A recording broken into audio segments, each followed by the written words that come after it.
खबरों की शुरुआत करते हैं और सबसे पहले राजधानी यानी कि जयपुर की बात करेंगे, जहां पर अंता विधानसभा उपचुनाव में प्रत्याशी को लेकर के कांग्रेस ने तो अपना उम्मीदवार घोषित कर ही दिया है, लेकिन बीजेपी में अभी तक महामंथन का दौर चल रहा है। पहले तो मुख्यमंत्री भजनलाल शर्मा और बीजेपी प्रदेश अध्यक्ष यानी कि मदन राठौड़ के बीच में मुख्यमंत्री आवास पर लंबी चर्चा होती है। उसके बाद दोनों पूर्व मुख्यमंत्री यानी कि वसुंधरा राजे के निवास पर पहुंचे, जहां पर तीनों नेताओं के बीच में लंबी चर्चा हुई। हालांकि उम्मीदवार के नाम को लेकर के अभी तक बीजेपी ने कुछ भी ऐलान नहीं किया है, लेकिन ये माना जा रहा है कि तीनों की मुलाकात में उम्मीदवार के नाम को लेकर के एक सहमति बन गई है। अब कभी भी बीजेपी अपना उम्मीदवार घोषित कर सकती है। ऐसे में अब बीजेपी कभी भी अपने पत्ते खोल सकती है। कुछ भी नहीं है। क्या संगठन की बात होती है। सीट को लेकर आपके नाम तय हुआ। भाई चुनाव की भी होगी, आपकी पार्टी साइड में कांग्रेस ने बाजी मारने दो, देखते हैं क्या होता है। नाम को लेके अरे सुनो थोड़ा हाथ आ गया। रुको आबू रोड से खबर, जहां पर तरतोली मैदान में कांग्रेस कार्यकर्ता सम्मेलन का आयोजन किया गया। पूर्व डेप्यूटी सीएम यानी कि सचिन पायलट ने कार्यक्रम में शिरकत की। 2 बुलडोजर से पुष्प वर्षा करके पायलट का जोरदार यहां पर स्वागत किया जाता है। तस्वीरें आप खुद देख लीजिए। सचिन पायलट की तस्वीरें आबू रोड सिरोही से। कांग्रेस पदाधिकारी और कार्यकर्ताओं ने माला पहना करके उनका अभिनंदन किया। पायलट ने कार्यकर्ताओं को संबोधित भी किया। पूर्व डेप्यूटी सीएम सचिन पायलट पत्रकारों से रूबरू होते हैं। बीजेपी सरकार पर जमकर हमेशा से जैसा कि अपने अंदाज में प्रहार करते आए हैं, इस बार भी ठीक वैसे ही तस्वीरें देखने को मिली।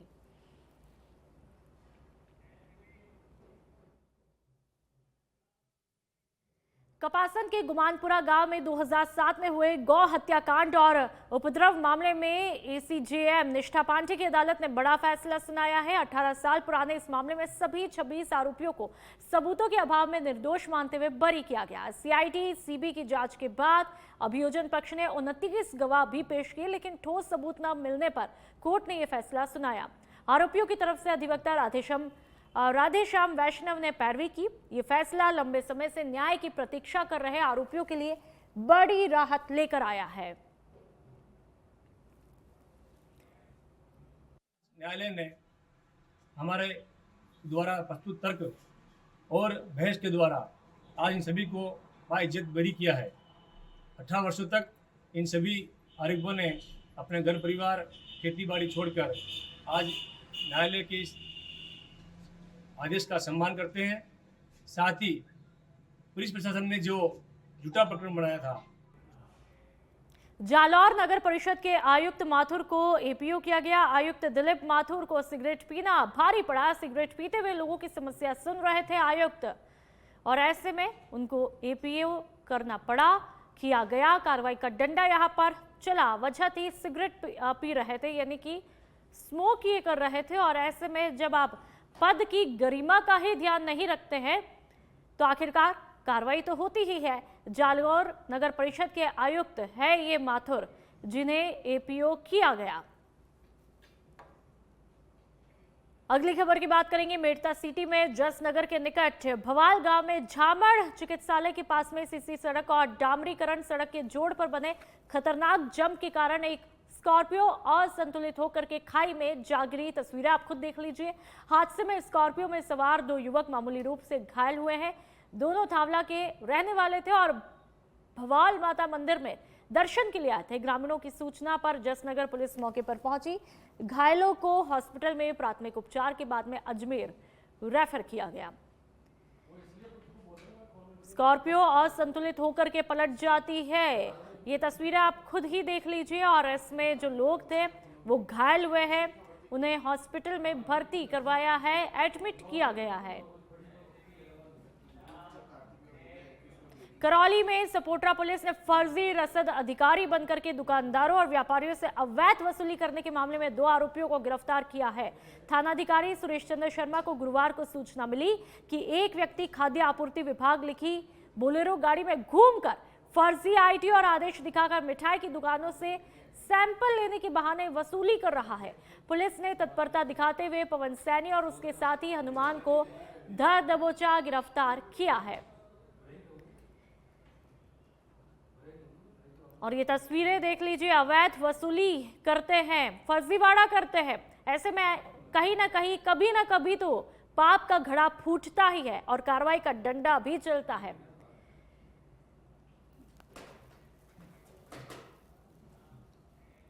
और आप पाली के सोजत की बात करेंगे, जहां पर नव नियुक्त पुलिस अधीक्षक आदर्श सिंधु सोजत सिटी थाना पहुंचते हैं, जहां पर पुलिस जवानों ने उन्हें गार्ड ऑफ ऑनर दिया। इसके बाद में उन्होंने थाना परिसर में सीएलजी सदस्यों के साथ में बैठक की और जन सुनवाई भी की जाती है।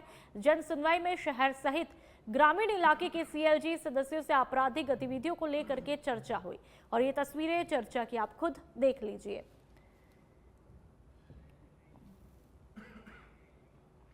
और अब एक बार फिर राजधानी यानी कि जयपुर की बात करूंगी। बजाज नगर थानाधिकारी पूनम चौधरी ने कार्रवाई को अंजाम दिया है। 2 शातिर नकबजन वाहन चोरों को गिरफ्तार किया। तस्वीरें आप खुद देख लीजिए। वाहन चोर दीपक कुमार और यशपाल शर्मा को गिरफ्तार किया। 5 मोटरसाइकिल, 4 लैपटॉप, 2 महंगी घड़ी, 1 कैमरा और 1 म्यूजिक सिस्टम भी इनसे बरामद किया गया। कांस्टेबल रामावतार की गिरफ्तारी में अहम भूमिका रही है।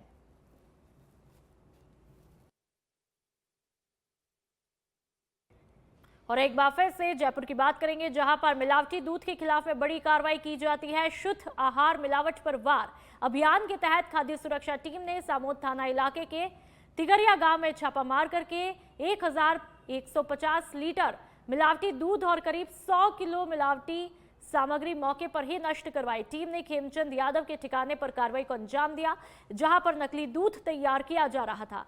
मौके से दूध आप मिश्रक पाउडर और तेल के नमूने लिए जाते हैं।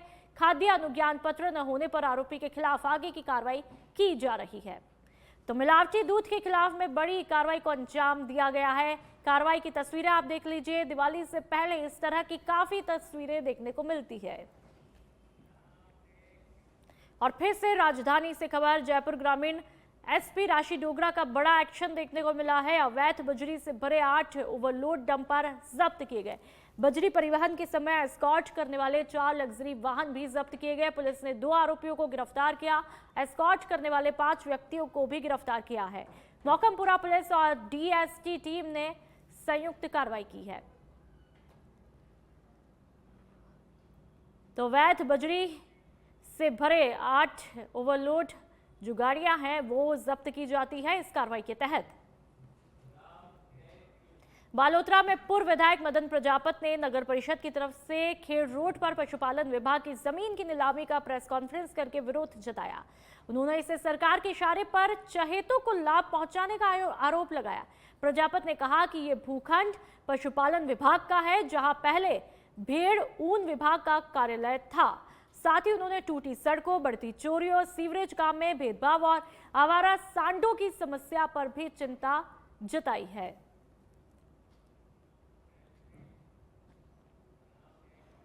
कुचामन सिटी में बाइक एजेंसी संचालक रमेश रुलानिया के जिम में गोली मारकर के हत्या के मामले में डीडवाना कुचामन एसपी ऋचा तोमर ने प्रेस कॉन्फ्रेंस करके जानकारी दी। हत्या के मात्र 12 घंटों में पुलिस ने सभी आरोपियों की पहचान भी कर ली है और सहयोग करने वाले 7 आरोपियों को गिरफ्तार भी किया है। अल सुबह कुचामन कस्बे के अंदर जिम के अंदर रमेश रुलानिया जी की गोली मारकर हत्या कर दी गई थी। हमलावर अज्ञात थे। पुलिस को उस समय किसी चीज़ का क्लू नहीं था, कौन लोग थे, कहां से आए थे जिन्होंने इस घटना को अंजाम दिया।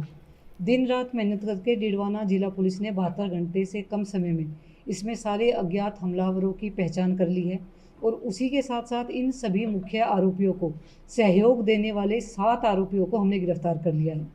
इस पूरी घटना में जो वाहन राजस्थान नर्सिंग ऑफिसर यूनियन ने संविदा निविदा नर्सेज की महारैली को बड़ा समर्थन दिया है। 11 अक्टूबर बाड़मेर जिला चिकित्सालय से कलेक्ट्रेट तक महामोर्चा रैली निकलेगी और प्रदेशाध्यक्ष प्रदीप चौधरी ने कहा, हमें मुख्यमंत्री और चिकित्सा मंत्री पर पूरा भरोसा है। भर्ती पहले की तरह मेरिट बोनस से ही होगी। यूनियन लगातार 13,500 नर्सिंग ऑफिसर और 5,000 एएनएम पदों पर भर्ती विज्ञप्ति जारी करने की मांग भी कर रहा है। भर्ती में मेरिट बोनस शामिल नहीं होने पर आंदोलन तेज करने की चेतावनी दी है। स्वास्थ्य कार्मिकों में उत्साह और रैली में बड़ी संख्या में नर्सिंग कार्मिकों के पहुंचने की संभावना जताई जा रही है।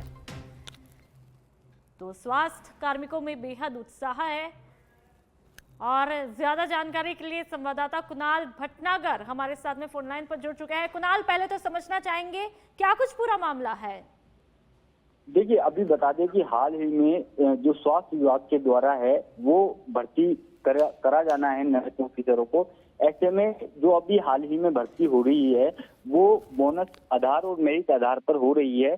तो जो नर्सिंग कर्मचारी जो पूर्व में काम कर रहे हैं उनकी मांग है कि ये जो भर्ती है, जो परिपाटी चली आ रही है बोनस और मेरिट के आधार पर, उसी आधार पर ये भर्ती होनी चाहिए। लेकिन इस बीच कई लोग ये मांग उठा रहे हैं कि सीधी भर्ती मतलब परीक्षा के द्वारा ये भर्ती होनी चाहिए। इस मांग को लेकर भी ये मांग भी जोर पकड़ रही है। तो ऐसे में अब अनुमान ये लगाया जा रहा है कि सरकार जो है वो सीधी भर्ती निकाल सकती है। तो इस आशंका को देखते हुए जो है महारैली का आयोजन किया जा रहा है। पिछले दिनों इसको लेकर एक प्रेस कॉन्फ्रेंस का भी आयोजन हुआ था और प्रेस कॉन्फ्रेंस में ये कहा गया था कि सरकार जो है बोनस के आधार पर जो पूर्व में कर्मचारी काम कर रहे हैं, जिनको अनुभव है, उनको जो है सीधा भर्ती करे। इसको लेकर प्रेस कॉन्फ्रेंस की गई थी। दूसरी तरफ जयपुर के शहीद स्मारक पर धरना दिया गया था कि जो सरकार है वो सीधी भर्ती निकाले। तो ऐसे में इसमें दो धड़े बन गए हैं। एक धड़ा सीधी भर्ती की मांग कर रहा है तो एक धड़ा बोनस और मेरिट के आधार पर जो भर्ती आयोजन है उसकी देखने वाली बात यह है कि आखिरकार जो ये कदम उठा रहा है उसके बाद में क्या इनकी मांगों को माना जाएगा या तस्वीरें जस की तस बनी रहेंगी। तमाम जानकारियों के लिए बहुत बहुत शुक्रिया।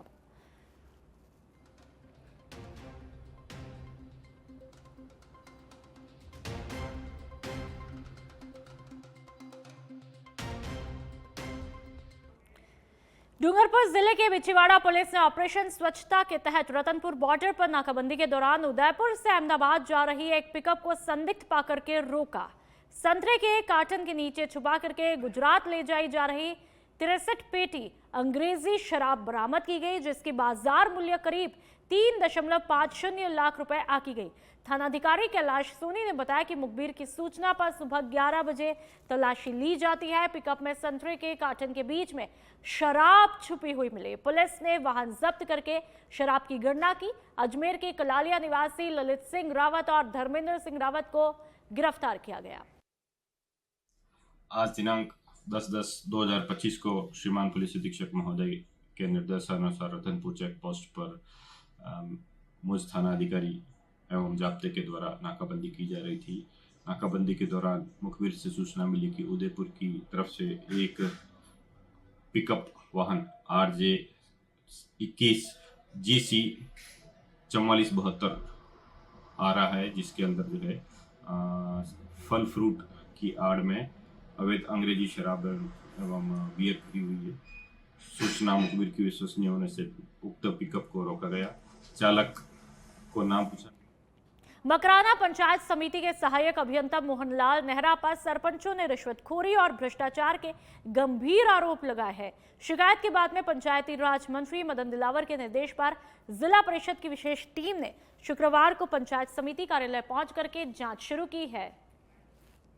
सहायक अभियंता श्री मोहनलाल नेहरा के खिलाफ हम सभी सरपंचों ने मंत्री जी को शिकायत दी और उस शिकायत के आधार पर ही आज SCO साहब के नेतृत्व में जांच टीम आई गई है। तो जब से ये एम साहब आए हैं, सबसे बड़ी प्रॉब्लम हमारे नरेगा में हुई है, क्योंकि नरेगा में इन्होंने पैसे मजदूरों को एकदम कम देना बंद कर दिया, कम देना शुरू कर दिया। 50-60 रुपये में कोई लेबर आती नहीं है। तो जो गाँव की गरीब जनता है जो कम्प्लीटली नरेगा पे डिपेंड है और एक तरह से सरकार कहती है कि हम गरीबों के हितैषी है, डबल इंजन की सरकार है, उसके बावजूद ये स्थिति है।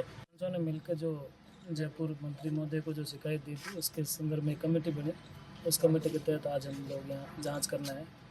जो सरपंच आज उपस्थित हुए उनके बयान लिए निष्कर्ष के रूप में जांच 1-2 दिन में राज्य सरकार को प्रेषित कर दी जाएगी। ऐसा है यहाँ कोई भी काम, जैसे कोई सब एक दिन का है या कोई MP करना है, किसी भी काम के बदले टेंडर है, जो भी काम है दीजिए, हर काम में पहले रिश्वत मांगी जाती है। जैसे अभी नरेगा। और अब भीलवाड़ा के गंगापुर की बात करेंगे। गंगापुर में अमरा बंजारा की हत्या का पर्दाफाश हुआ है। मृतक के मामा के बेटे और पत्नी ही हत्यारे निकलते हैं। आर्थिक तंगी और उधारी के कारण हत्या की जाती है। तो आप देखिए कि आर्थिक तंगी और उधारी के कारण रिश्तों को ही यहाँ पर तार तार कर दिया गया है। रिश्तों का लिहाज यहाँ पर नहीं किया जाता है और मृतक के मामा के बेटे और पत्नी ही हत्यारे निकलते हैं। तो रिश्तों को शर्मसार कर देने वाली ये घटना है। ग्रामीण महिलाओं को सशक्त बनाने वाली राजीविका योजना में धोरीमन्ना ब्लॉक में बड़ा घोटाला सामने आया है। मेघवालों का तला के श्रीराम ग्राम संगठन की महिलाओं ने स्थानीय अधिकारियों और कर्मचारियों पर गंभीर आरोप लगाते हुए जांच की मांग की है। 2021 से बने इन 8 समूहों को प्रथम चरण में 15,000 और द्वितीय चरण में 75,000 रुपए दिए थे, लेकिन पिछले 11 महीने से महिलाएं फंड रिलीज के लिए परेशान हैं। डीपीएम और बीपीएम बाड़मेर को दिए गए ज्ञापनों पर भी कोई कार्रवाई नहीं होती है। तस्वीरें आप खुद ही देख लीजिए कि कितनी बड़ी विडंबना है। महिलाओं का आरोप है कि आरपीआर नगजीराम महिलाओं को शराब के नशे में गालियां देते हैं और ऑफिस में संतोषजनक जवाब ही नहीं देते। मेहनत कोई प्रदेश कर सकती है नहीं है। मतलब तुलसी सीएलएफ संगठन एक स्वायत्त संस्था है, उसका निर्णय वो खुद स्वयं लेती है, पदाधिकारी इसी मेंबर लेते हैं। जब ये नहीं आई, इसको फोन भी किया तो तू आ और तेरा काम कर, तो ये बोली कि मेरी जगह किसी दूसरे को रख लो। तो सीएलएफ पदाधिकारी और इसी मेंबर ने मीटिंग करके दूसरी महिला का चुनाव कर दिया और उसको कार्यभार सौंप दिया। और उसके बाद में ये तो बाद में कोटा के सबसे प्राचीन डाढ़ देवी मंदिर के बाहर 5 दुकानों पर फॉरेस्ट विभाग का बुलडोजर चला है। मंदिर के बाहर लंबे समय से 5 कच्ची दुकानें बनाई हुई थी। वन विभाग की टीम वहां पर पहुंचती और इन 5 दुकानों को तोड़ा जाता है। बाबूलाल नाम है मेरा। क्या हुआ था? जैसे इसी को तो नोटिस भी दिया था हटाने का, लेकिन मेरे को तो कोई नोटिस भी नहीं दिया। और मेरे नारियल प्रसाद की दुकान है, बर्तन बढ़ा भी दे देता था। सब बस यही काम था, मेरे को तो कोई चेतावनी भी नहीं। देख लो सर, हम डाढ़ देवी मंदिर पर आने वाले यात्रियों को सुविधा देते हैं बर्तन भांडे, रसोई पानी वगैरह के लिए। यहाँ पर फॉरेस्ट विभाग के अधिकारी आए, हमें नोटिस दिया और दूसरे दिन सुबह आके हमारी दुकानें तोड़ फोड़ कर दी मॉर्निंग में। और इससे पहले हमारे यहाँ दीवार का काम चला था, जो देवस्थान में सीधा था, वो फॉरेस्ट वाले सर। और अब राजधानी यानी कि जयपुर की बात करेंगे। नकाबपोश लुटेरे ने पहले राजधानी के पौष इलाके में रैकी की, फिर बदमाश ने वारदात को अंजाम दिया। वीडियो आप खुद देख लीजिए। 40 लाख से ज्यादा के आभूषण पर हाथ साफ करते हैं। सीसीटीवी कैमरे में ये संदिग्ध कैद हो जाता है। सूचना मिलते ही पुलिस मौके पर पहुंची। सोडाला थानाधिकारी बलबीर सिंह कसवा इस पूरे मामले की तफ्तीश कर रहे हैं। और एक बार फिर से राजधानी जयपुर की बात। 400 किलो मिलावटी पनीर नष्ट किया गया। शुद्ध आहार मिलावट पर वार अभियान के तहत बड़ी कार्रवाई को अंजाम दिया गया। जयपुर द्वितीय क्षेत्र में फूड सेफ्टी टीम ने छापा मारा है। जगतपुरा में जेएनयू के पीछे हरियाणा डेयरी के गोदाम से 400 किलो पनीर को जब्त किया गया। 240 रुपए प्रति किलो की दर से बाजार में सप्लाई की जा रही थी मिलावटी पनीर की। संदिग्ध पनीर के नमूने जांच के लिए लैब में भेजे जाते हैं। बाकी के पनीर को फर्म मालिक की सहमति से मौके पर ही नष्ट करवा दिया गया। रिपोर्ट आने के बाद खाद्य सुरक्षा अधिनियम के तहत सख्त कार्रवाई भी होगी। कार्रवाई में खाद्य सुरक्षा अधिकारी रमेश चंद यादव, अवधेश गुप्ता और नंद किशोर कुमावत भी शामिल रहते हैं। सिरोही के आबूरोड की बात करेंगे। यूआईटी क्षेत्र में मिट्टी खुदाई को लेकर के ग्रामीण भड़क उठते हैं। आक्रोशित होकर के ग्रामीण बड़ी संख्या में उपखंड कार्यालय पहुंचे। उपखंड अधिकारी शंकर लाल मीणा को ग्रामीणों ने ज्ञापन दिया। ग्राम पंचायत खियारिया का पूरा मामला है।